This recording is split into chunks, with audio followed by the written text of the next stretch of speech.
People ask me all the time, what does it take to be happy? One word, progress.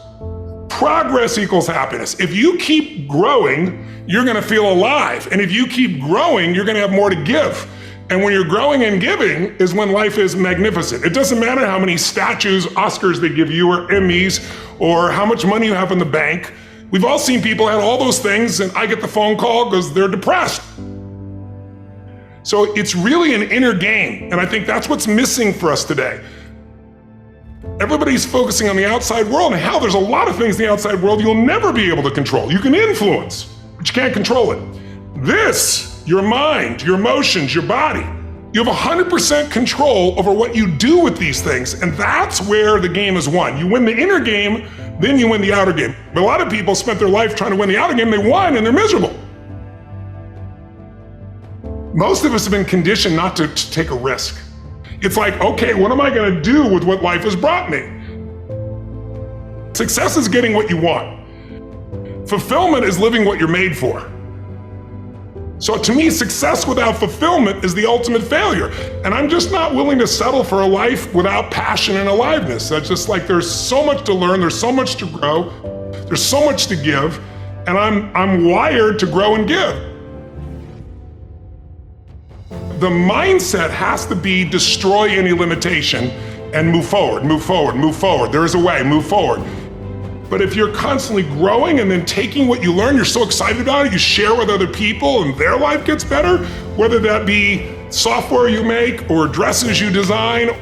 If you have those passions and you keep growing, there's no limit. It doesn't matter what happens in the short term with a pandemic or with a drop in the economy or whatever the case may be. These are all temporary when you realize life is lived in decades, not in days. One of the things you have to understand about life is everything changes and everything ends. And that kind of sounds heavy on the front end, but it's a truth. If everything changes and everything ends, number one, it should make you appreciate what you have right now. And then my view is what's next is always better. If I make it so, it's my job to make it so.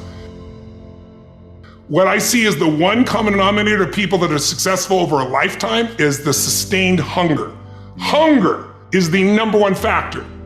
People need a new perspective, and you can't do it by just sitting and thinking. You gotta move your body, you gotta change your energy and your focus, because how smart you are, you're not gonna use all your ability. But if I get you into a higher state of being, mentally, emotionally, physically, then all of a sudden you start remembering who you are and you start coming up with answers that you never even thought were possible before. Well, if you're a student of history, there is a cycle of history that is plain as day. Good times create weak people. Weak people create bad times. Bad times create strong people. Strong people create great times. This is the cycle of history. 1,000 years of Roman history. Our thinking, our process is so affected by the way we're raised generationally, the experiences we go through. So let me give you an example of why we're having challenges today and why I'm more than hopeful. What gave humanity its greatest jump in its capacity was pattern recognition around seasons. Up until that time, we were hunter-gatherers, barely able to survive. It all depended on what was happening in the environment. We were dependent on the outside world. But once we understood the seasons, that planting in the springtime and then taking care of through the summer, boy, in the fall you can reap. And then there's gonna be winter and you gotta hang on to this stuff so you can survive. Once we recognized that pattern, humanity transformed. Communities were created, eventually cities and countries and states, right? So think of it this way. There's also a pattern of your history as a human. 0 to 21, 19 to 2021 is a springtime where everything's easy. It's easy to grow. Growth happens. You don't have to do squat. Your body grows, life grows. And some of us had a more protected childhood. Some of us had no protection. We had to step up and take care of things when we were 7 or 8 years old. But regardless, overall, it's a time in which people look out for you. You're taught things. You consume what you're taught. But once you come 19, 20, 21 roughly, and sometimes it's 16 for some people, 25 for others, but you get the picture, you enter a new season of life. You go to the summertime where you start testing and go, well, this is what I was taught, but do I really believe this shit? You know, this is what people say, but now I'm in a relationship, you know? And so all of this next 20 years is an explosive growth period if you work at it from 21 to 41. From 42 to 62 is a reaping time. If you planted really in the spring and you pushed hard through the summer, you're gonna reap. Now, if you didn't plant in the springtime, you're gonna weep in the season. You're gonna be like, I don't have any money, I don't have any time, I don't know what to do, where am I going? But that's a season of power. That's when you really start to be able to lead companies, businesses, environments, and so forth. And again, some people get there earlier, some later, but overall, generationally, that's it. And then 63 to 83 is winter, and that winter time is a little different for somebody. Right now, that time is, maybe it's time, I'm an elder in the community, now it's time for me to mentor, to communicate. And if you're lucky, it goes 83 to, say, 103. Maybe you get an extended period of time where you enter the next springtime. So there's seasons that you gotta understand, because if you plant in the winter, I don't care how hard you work, you get no reward. If you bought a house, sounds wonderful, in 2007, normally great, 2007, probably not so great, you're probably just starting to do okay in the last 3 or 4 years, right? So there's a timing to things. There's a timing in your life. There's a lot of people now that no longer have a compelling future. They're starting to get into learned helplessness. Learned helplessness is when something is so bad over and over again, you start thinking the problem's permanent. No problem is permanent. Or you start thinking the problem's pervasive, because I haven't handled my finances, my whole world's over. Or because my relationship's bad, my whole world's over. Your life is bigger than that.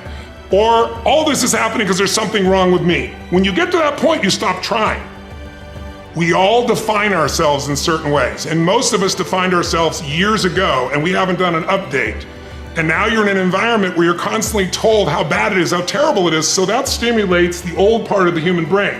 The fight or flight mechanism, the part of your brain that's always looking for what's wrong so you can hide from it, or you can fight it, or you can freeze and hope it doesn't notice, or you can run from it.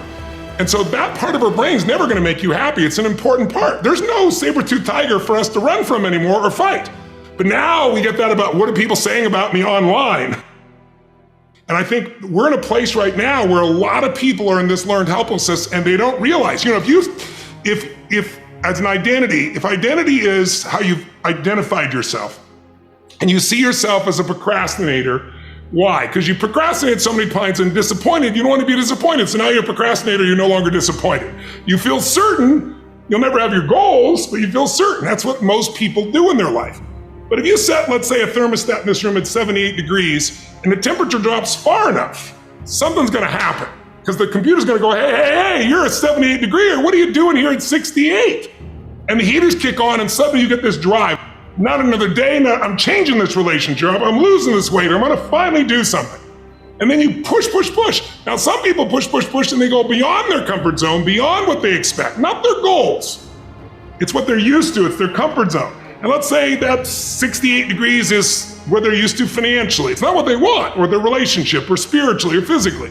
And they grow to 88, 98, 99 degrees, suddenly the brain goes, hey, what are you doing here? You're not a 99 degreer. And then all of a sudden the heaters stop and you lose your drive. And if that's not the air conditioners kick on and you start to sabotage and you go, what happened to my life? So identity is the number one thing I work to change with people, to expand it, not to get rid of it, but expand your own sense of who you really are and what you're capable of. And people think they're gonna get identity by, people say to me, I don't have any self-esteem because when I was growing up, my parents said these terrible things and those terrible things. And I said, isn't it convenient you only remember those things? They said a million things, but suddenly you've honed in on those. But let's get real.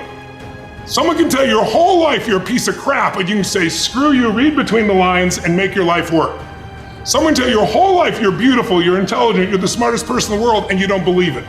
Because self-esteem doesn't come from what people say about you. Self-esteem is earned within yourself.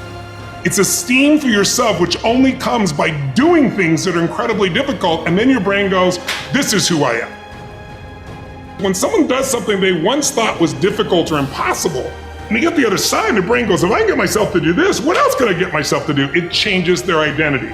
When your identity expands, your whole world expands.